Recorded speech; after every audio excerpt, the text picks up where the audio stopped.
Friends, ఇవైతే దోశలకి మినప్పప్పు, ఎర్రకందిపప్పు, అదే గ్రీన్వి పెసలు, తర్వాత మెంతులు, కొర్రలు, అమసలు ఇవన్నీ కలిపి సిరిధాన్యాలన్నీ కలిపి దోసపిండి ఆడించుకుంటే షుగర్కి, బీపీకి, అంట్లకి చాలా మంచిదండి.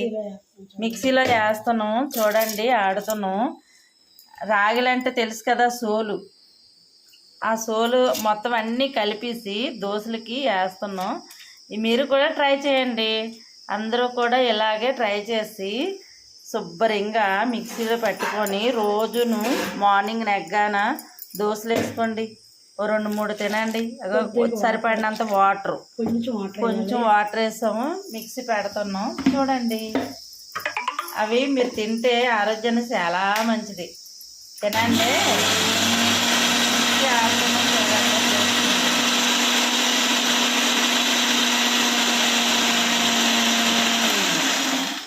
ఆడిస్తాము.